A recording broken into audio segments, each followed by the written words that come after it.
Okay, let's get into it. Today we're exploring Zoroastrianism.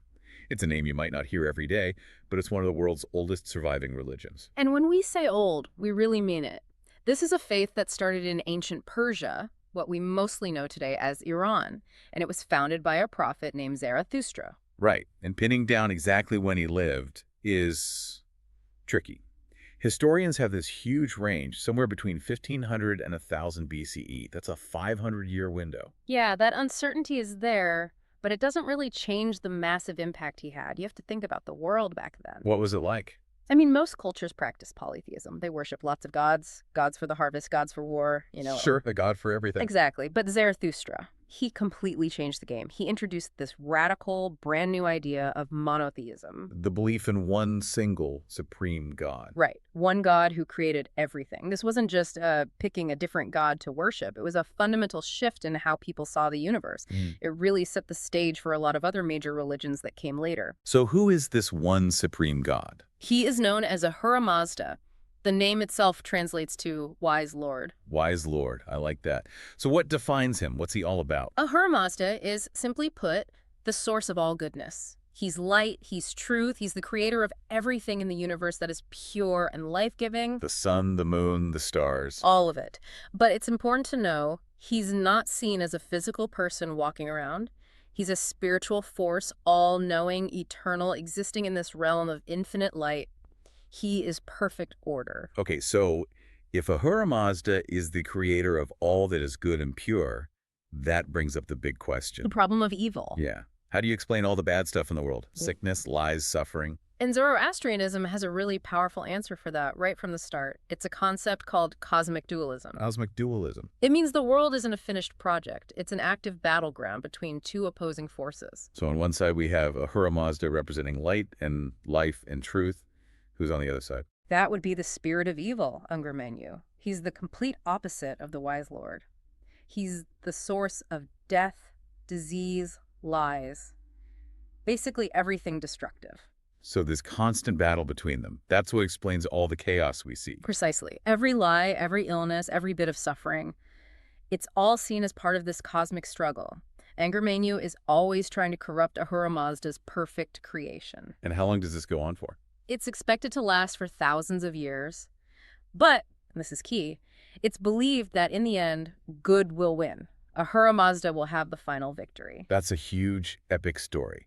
But what's really interesting to me is that this isn't just a war between two spirits. We're involved. We're at the very center of it. That's maybe the most important part. Zoroastrianism teaches that Ahura Mazda gave humans an incredible gift, free will. The ability to choose. The ability to choose between right and wrong, between the path of goodness and the path of lies. Which makes every single person incredibly important. You're not just a bystander watching this cosmic war. Yeah. You're a soldier in it. An active participant. Every good choice you make actually helps Ahura Mazda. It helps repair the world and push back against the influence of evil. That was a revolutionary idea for the ancient world, placing so much responsibility on the individual. So with all that responsibility, you need some kind of guide, right? A simple way to know you're making the right choices every day. And they have one of the most elegant and simple ethical guides I've ever seen. It's known as the 3 pillars of ethics. Okay, what are they? It's simple. Good thoughts, good words, and good deeds. Good thoughts, good words, good deeds. Let's start with the first one, good thoughts. So it all begins in your mind. It all starts internally, yes. The idea is to keep your mind pure, actively avoid things like jealousy or hatred, focus on truth and positivity. Your thoughts are the seeds of your actions. Then you move on to good words. Exactly. This is about speaking the truth, which is a huge deal, Yeah. but it's also about being kind with your language, being helpful, and avoiding gossip or slander. Words can build up or tear down. And finally, you get to the payoff. Yeah. Good deeds. The actions. This is where you translate those good thoughts and words into reality. Helping the poor, being honest in your work, caring for the community, and, very importantly, caring for nature. The key is that it's a whole package. You can't just think good thoughts, you have to act on them. That's a really clear, powerful framework. And speaking of actions, let's talk about maybe the most visible symbol of Zoroastrianism, fire. Right. People often call Zoroastrians fire worshippers, but that's a misunderstanding we should probably clear up. Okay, so what is the real connection to fire? Fire is seen as the perfect symbol of Ahura Mazda's purity and light. It's bright, it's clean, it consumes impurities. It's a physical representation of the divine. So they aren't praying to the fire. No, not at all.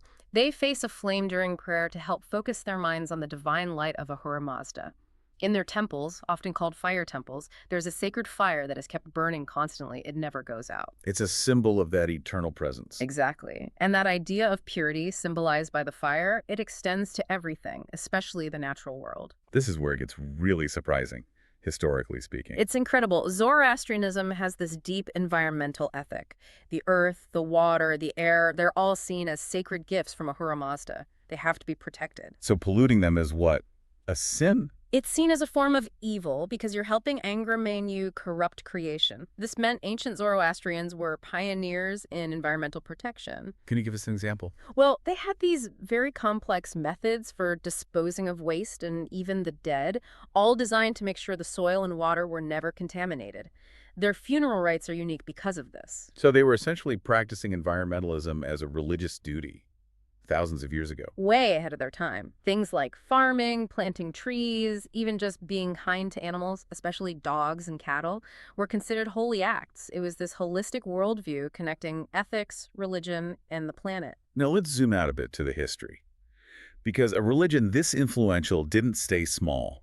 For a long time, it was the official faith of the massive Persian empires. Oh, absolutely. During the Achaemenid and later the Sassanid dynasties, this was the state religion. You had this huge empire stretching from parts of India all the way to Egypt, running on these principles. And it shaped their politics. Rulers like Cyrus the Great were known for promoting justice and truth. And tolerance, which is really interesting. Because their ethics were about truth for everyone, they were often very respectful of other religions in their empire. They let local people keep their customs and gods, which was pretty rare for conquerors back then. And all these teachings, where are they written down? What's the sacred text? The main collection of sacred writings is called the Avesta. Unfortunately, a lot of the original Avesta has been lost over the centuries because of invasions and wars. The most important part survived. Yes, thankfully. The oldest and most sacred texts within the Avesta are known as the Gathas. These are hymns that are believed to have been composed by Zarathustra himself. They contain the core philosophy of the religion. So you have this framework for living your life. Good thoughts, words, and deeds. And when that life is over, what happens next? What's the view on the afterlife? This is another area where Zoroastrianism was incredibly influential. It introduced the idea of a final individual judgment. After you die, your soul goes to what's called the Chinvat Bridge. A bridge to the afterlife. Exactly. Yeah. And it's the ultimate test. If you lived a good life full of good deeds, the bridge becomes wide and easy to cross. It leads you to paradise, the house of song. A place of light and joy. Yeah. But what if you chose evil? Then the bridge becomes as narrow and as sharp as a knife's edge. The soul can't cross, and it falls into a place of darkness and punishment. Wow. And that whole concept, individual judgment, heaven, hell, sounds very familiar. It should. It had a profound influence on the development of afterlife concepts in Judaism, Christianity, and Islam centuries down the line. This commitment, it starts early in life. Right. There's an initiation ceremony. There is. It's called the Navjote, and it's usually for children between 7 and 15. It's when they are formally welcomed into the faith. And what happens there? During the ceremony, the child receives 2 sacred items they'll wear for the rest of their lives. First is a white undershirt called the sudre, which symbolizes purity. The second is a woolen cord called the kusti. The kusti is tied around the waist like a belt. Yes, and they untie and retie it several times a day while praying. It serves as this constant physical reminder to stick to the 3 pillars: good thoughts, good words, good deeds. It keeps them focused. Today, Zoroastrianism is a much smaller religion than it was at its peak. It is. After the rise of Islam in Persia, the numbers dwindled. Many followers migrated, especially to India, where they became known as the Parsis. And the Parsi community has had a huge impact in India, haven't they? A massive impact, especially in business and science, despite being a small group. You still find communities in Iran, of course, and also in North America and Europe. They're a small but really vibrant global community. And they remain respected for that emphasis on peace, on ethical living, and that amazing ancient commitment to protecting the environment. You know, what's so fascinating is how relevant it all still feels. These ideas, monotheism, free will, the struggle between good and evil, they really establish concepts that we're still wrestling with thousands of years later. So a final thought for you. If a religion from 3,000 years ago believed that your individual thoughts, words, and deeds could literally change the course of the universe, what would our world look like if we all truly believed that today? It's a powerful thing to think about. Remember, your choices matter. Good luck with your studies.